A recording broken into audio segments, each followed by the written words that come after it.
Well, folks, if you ask me, the most overlooked, underreported story so far in 2021 is what is happening to so many churches across our great Dominion. More than 50 churches have been burned to the ground or vandalized or desecrated in one way or another. And yet the silence is deafening. Our political leaders aren't speaking out against this. The media is all but silent as well.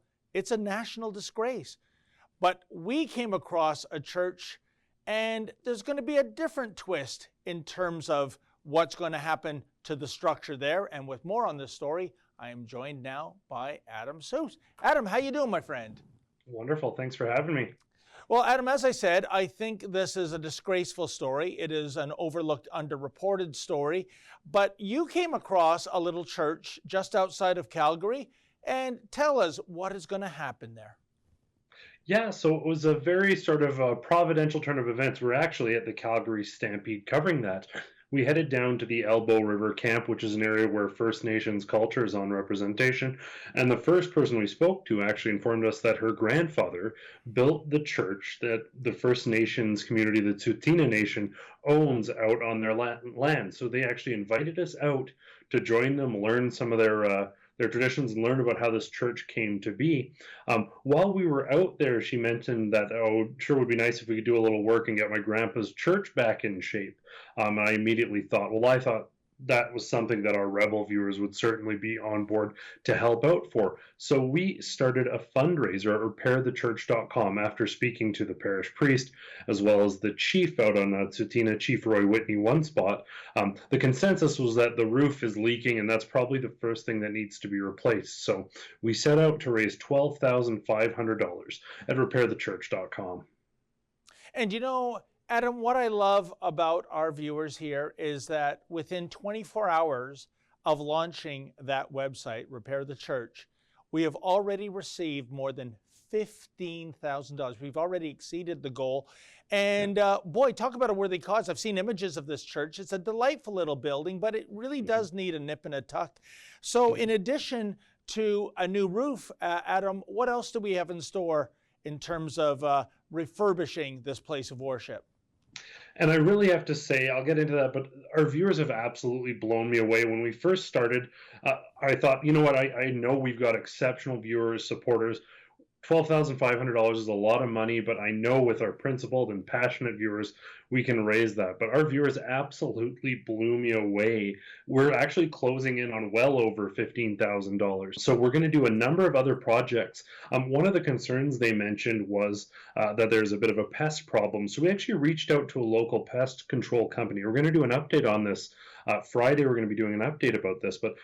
And we told them about what's going on. They actually volunteered their services, so they're going to help that. There's also a broken window at the back of the church. We thought we could use some of the money towards that. When we spoke to a local glass company and told them the story, they said they don't want any credit, and they're going to come out and replace the window for free. So there is so much work being done, but there's a ton of work to be done. This is a very simple church. It's got a porta potty, not restrooms. There's a bit of water damage inside. Some parts of the roof are sort of coming in. There's an abundance of work to be done. So our approach is going to be twofold. First off, I'd like to extend an invitation to any contractors in the Calgary area who might be willing to volunteer their services to help this church to send me an email at adam@rebelnews.com. Now that could be as much as fixing a bit of a ceiling that's damaged by water, or a more serious project that if you're a major contractor, you might like to contribute to this community. Reach out to me, we'll do that. Beyond those volunteer efforts, we're going to certainly have a lot of work to do. We want to help preserve the art that's sort of falling apart on the outside of the building.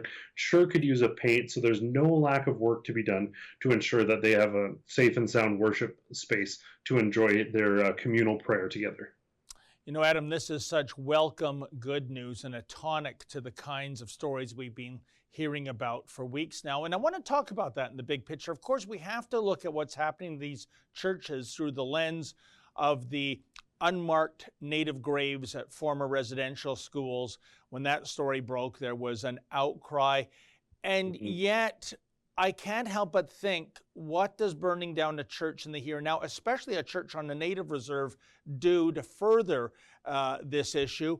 For example, we've spoken to natives who have lost their churches, and they've said, listen, weddings have been conducted here, funerals. It serves as a community center, and now we have just a big pile of burning embers. Adam, how do you make sense of this? I don't think one can. It really doesn't make sense. Particularly, this example is perhaps the strongest example because the person who invited us out to Tsuut'ina land, her own grandfather built this church. It is owned by the community. Now, it hasn't been targeted yet, but the story is not a unique one. There are life on these communities can be difficult. They deal with more funerals and more hardship than we would endure on a day-to-day basis.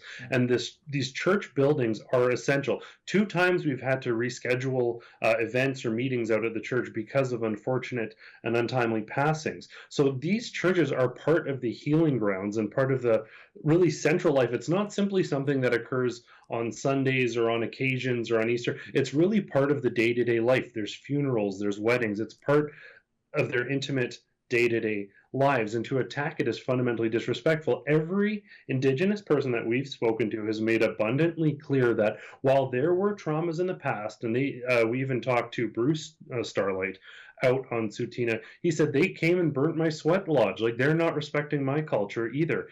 He made clear, though, that we should respect each other, and instead of viewing each other as opponents or people walking separately, we should come together, share our cultures, certainly not be attacking each other.